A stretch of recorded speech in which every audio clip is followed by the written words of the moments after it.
Bonjour, moi c'est Winders. Aujourd'hui, je vais vous parler sur les opérateurs, les différents opérateurs qui existent en langage C.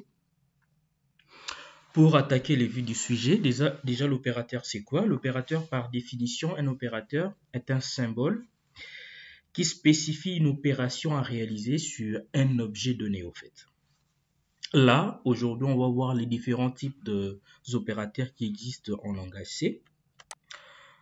Premièrement, on commence par les opérateurs d'affectation. L'opérateur d'affectation ici, qu'est-ce qu'on définit comme opérateur d'affectation? Un opérateur d'affectation, permet au fait d'affecter une valeur. Cette valeur peut être une constante ou une variable ou une expression à une variable. Donc, l'opérateur d'affectation, lui, permet justement d'affecter une valeur à une variable. Ici, on nous dit, ce qui est même écrit là, variable est égale expression. Donc, on a une variable qu'on va affecter une expression. Donc, le terme de gauche prend la valeur de droite. Donc, le terme de gauche, ici, va prendre la valeur de droite. Donc, pas les contraires. Donc, c'est ça, c'est qu'on va appeler l'affectation. On a notre variable i qui reçoit au fait la valeur 20, où on a encore cette variable i, il reçoit cette fois-ci l'expression j plus d. Là, c'était la notion d'affectation. Maintenant, l'opérateur arithmétique. L'opérateur arithmétique ici, dans l'opérateur arithmétique, il comprend les opérateurs unaires, au fait. Les opérateurs unaires, parmi les opérateurs unaires, nous avons les incrémentations. Donc, dans les opérateurs arithmétiques, nous avons l'addition, nous avons la soustraction, nous avons la multiplication, nous avons la division, nous avons le reste des divisions. Donc, on va les développer par la suite. Avec les exemples, ça sera plus ou moins clair. Nous avons par la suite ce qu'on appelle les opérateurs relationnels ou les opérateurs de comparaison. Dans les opérateurs relationnels, nous avons l'opérateur strictement supérieur, nous avons l'opérateur supérieur ou égal, nous avons l'opérateur strictement inférieur, nous avons l'opérateur inférieur ou égal, et nous avons l'opérateur d'égalité. Donc, en langage C, l'opérateur d'égalité, il faut mettre la double égale. Si on met un seul égal, ça devient l'opérateur d'affectation. Ça, c'est l'opérateur différent d'eux.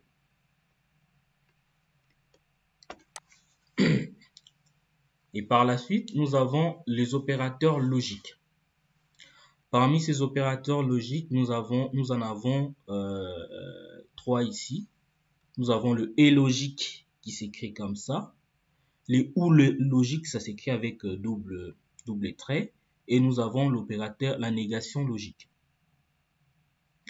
Donc, c'est qu'il faut savoir que pour ces opérateurs, on va les développer un peu plus loin dans les exos. Donc, je vous surcharge pas. Là, c'est ce qu'on appelle les opérateurs d'incrémentation et de décrémentation. Donc, il y en a des types. Ça, c'est qu'on appelle le pré-incrémentation. Et puis, ça, c'est ce qu'on appelle le post-incrémentation qu'on va développer par la suite.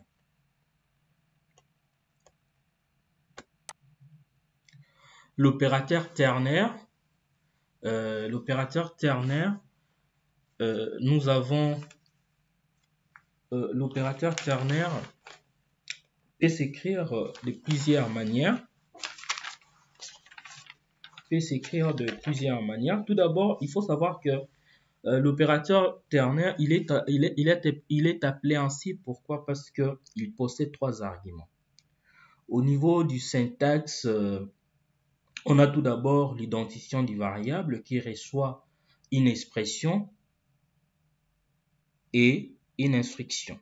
Donc, pourquoi on dit trois arguments? On a le premier argument, c'est l'identifiant au fait du variable. Le deuxième argument, c'est donc l'identifiant des variables ici, c'est x. Le deuxième expression, deuxième argument, c'est l'expression.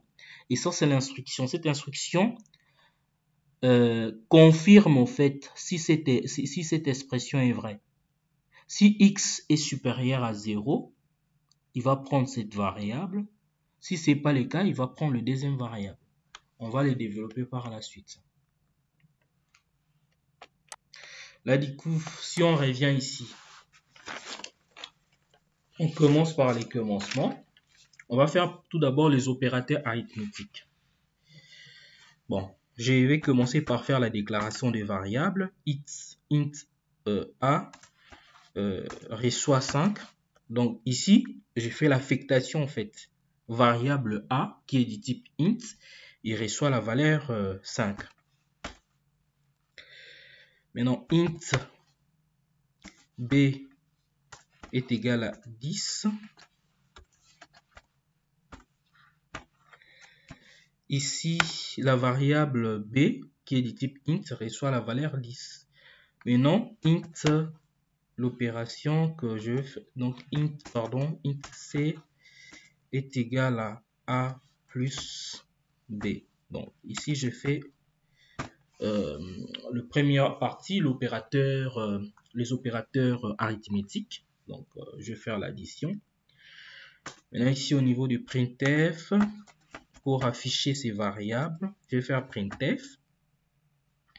Donc, la somme de a, première variable a, il est de quel format? Il est du type entier. S'il est du type entier, le formatage, c'est pourcentage D.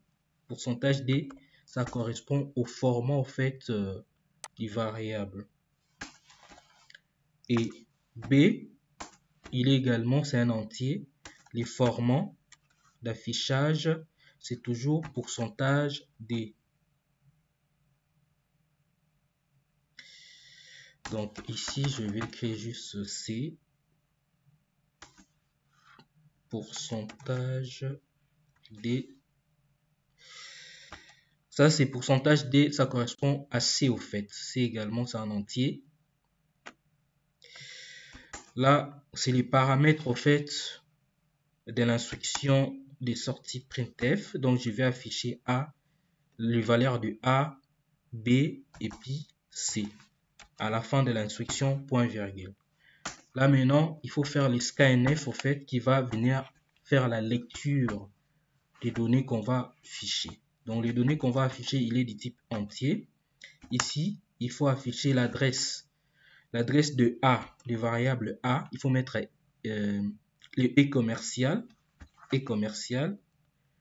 variable A, et puis et commercial, variable B, et commercial, variable C. C'est pour afficher en fait les variables. Maintenant, ici j'ai affecté, je vais faire la compilation.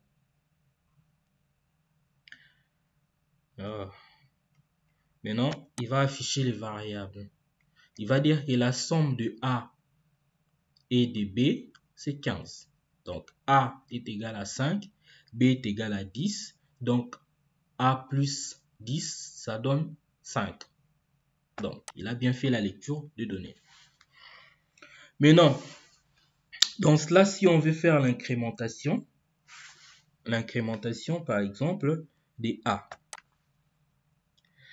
Je vais faire l'incrémentation des A. Ici, j'ai fait A plus point virgule, je le déclare. Je fais printf. Printf quoi? Printf la valeur de A est égal à pourcentage parce qu'il est du type entier. Il est du type entier. Retour à la ligne. J'affiche quoi? J'affiche au niveau du paramètre, je fais afficher A après son incrémentation. Ça va donner quoi? Bon, il n'y a pas de faute, il n'y a pas d'horaire. Lorsque j'incrémente, ah, ça manque quelque chose. C'est le scanf qui va lire nos données. Scanf, pourcentage B. Pourquoi? Parce qu'il s'agit de l'entier. Adresse des A. Parce que tout à l'heure, il n'a pas affiché parce que il n'a pas fait la lecture.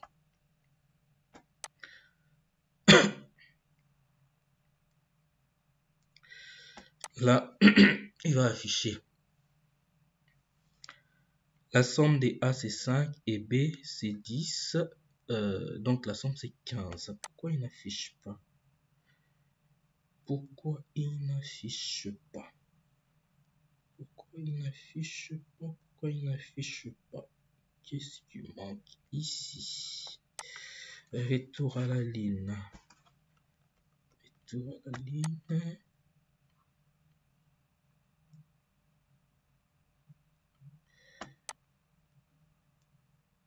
La somme de A c'est 5, B c'est 10, 15. Pourquoi il n'affiche pas?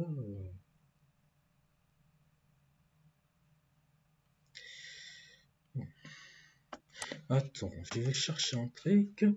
Je fais également pour B. B. Point virgule.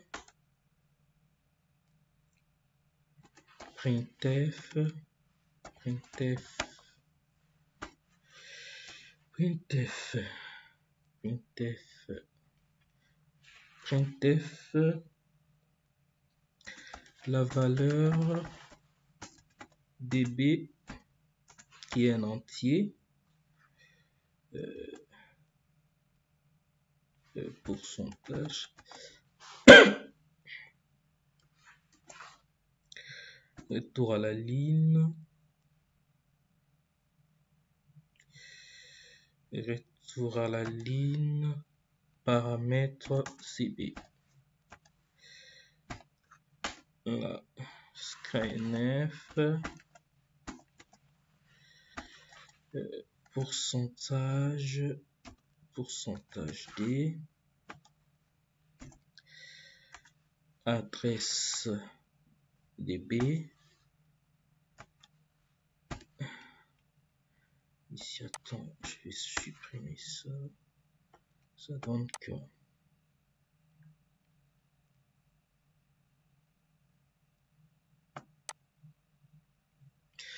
il y a un problème. Le problème, ça vient d'où? Normalement, il va incrémenter au fait A de 1. A va passer à 6 normalement. Et puis B va passer à 11.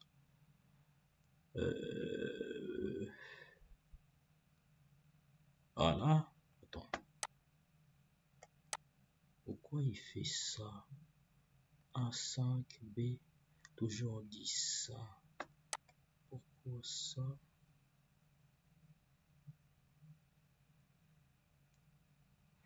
Attends. Bon, si je fais CTRL X, CTRL X, puis ça va printf. Qu'est-ce que ça va changer?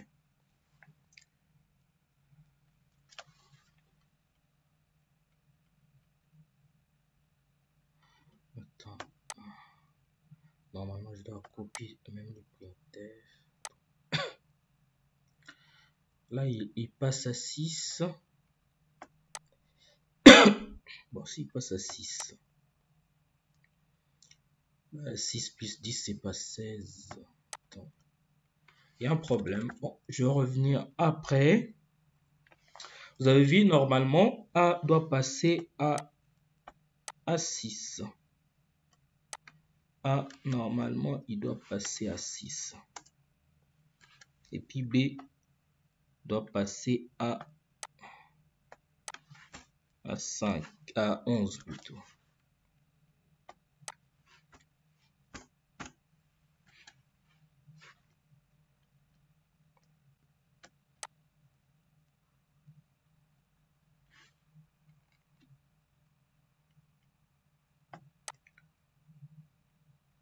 Donc voilà, on va revenir après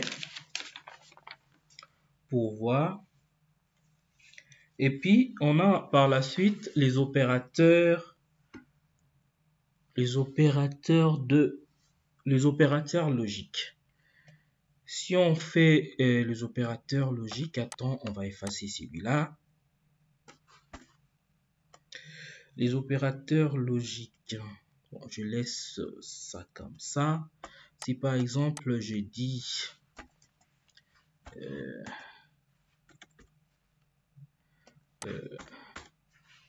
if A, les opérateurs de comparaison, pardon. Ici, on va faire les opérateurs de comparaison dans un premier temps. If A est égal à B, printf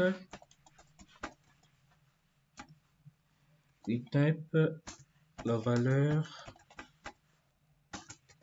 est vraie et true, par exemple.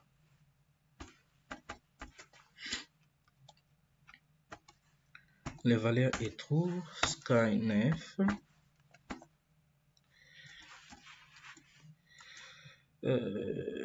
Scanf, pourcentage, c'est un entier, pourcentage D.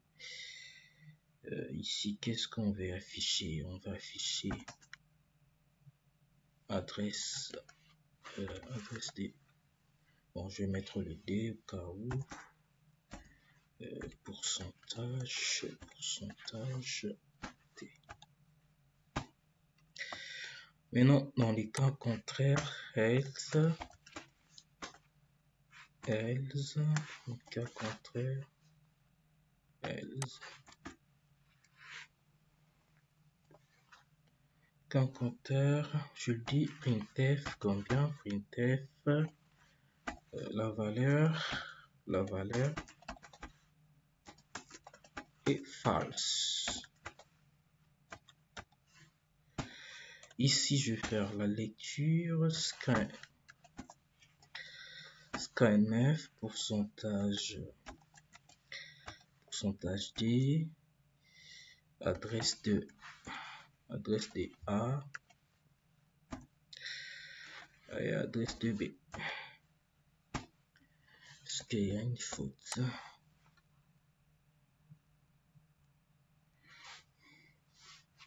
Ici, je l'ai fait comme ça parce qu'en langage C, on n'a pas de variable de type booléenne en fait. Hein. Donc, ici, il me dit que la valeur est false.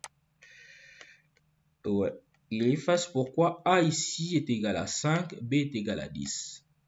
Supposons si on met A est égal à 11, est égal à 15 plutôt, ça va devenir vrai.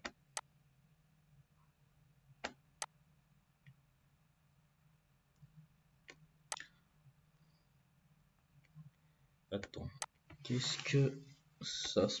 qui se passe? Il a pris quoi?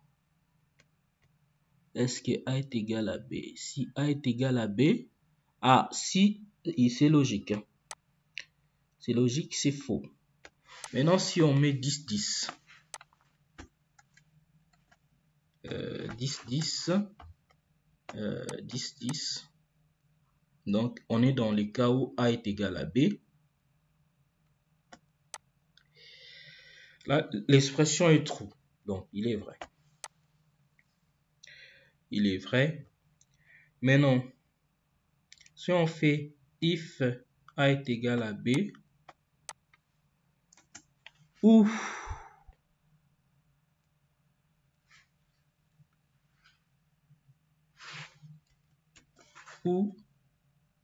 A,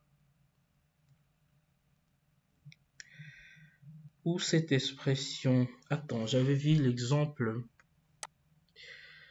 au niveau, c'était un exemple très clair. Non.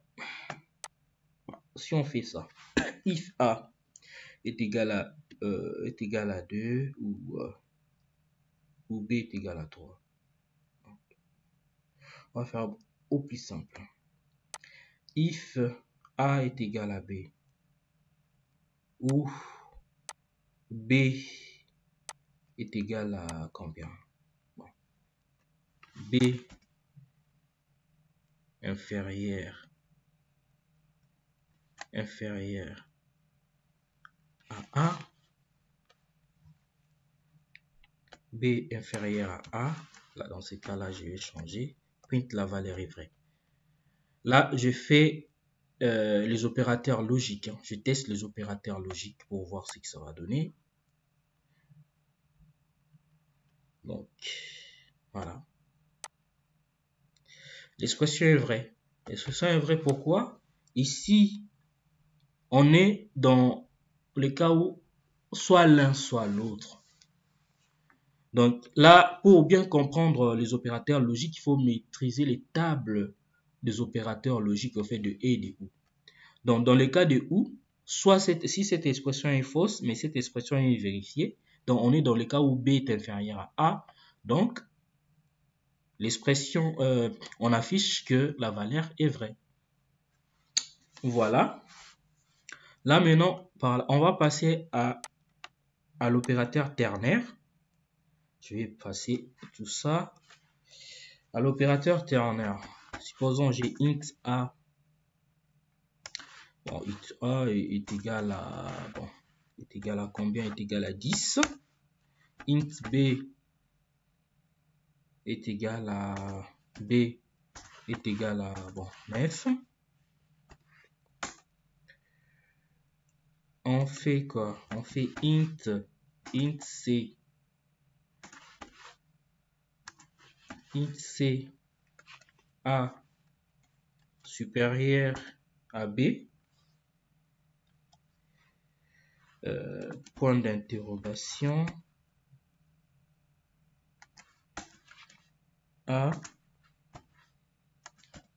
et B. Point virgule. Point virgule. Maintenant, on lui demande d'afficher quoi? Printf. Printf. Printf. La valeur max. La valeur max entre A et B, c'est combien? Donc c'est quoi? C'est pourcentage D. Donc là c'est C qu'on va afficher. Donc retour à la ligne. Retour à la ligne. Paramètre ici c'est C. Donc c'est cette expression qu'on va afficher. Donc si au niveau du scanf, ça va être pareil. Scanf, donc c'est son format, il est de type entier. Donc les paramètres ici, adresse de C. Adresse de C, point virgule. Donc cette expression signifie, il vérifie. Donc on a trois arguments. On a l'identifiant des variables, on a notre expression, on a notre instruction ici qui vérifie cette expression. Donc cette expression vérifie si cette instruction est vraie. Est-ce que A est supérieur à B? Si A est supérieur à B, là, lui, il prend cette variable. Si ce n'est pas le cas, il va prendre cette variable. Donc, on fait la on a déjà fait la compilation, j'avais oublié. Ah, c'est bon. On va vérifier. Donc, ici, la valeur max entre A et B, c'est 10. On va vérifier. On comprend bien que 10 ici, il est supérieur à 9. Donc, là, c'est correct. Donc, je vous laisse regarder encore la vidéo. Et si vous avez des remarques, veuillez l'écrire aux commentaires. Surtout, n'oubliez pas de vous abonner. Donc, je vais m'organiser ces derniers temps à refaire beaucoup plus souvent en fait des vidéos parce que ça fait très longtemps que je n'ai pas fait des vidéos. Là, je vous dis encore bonne année, abonnez-vous bien, à la prochaine.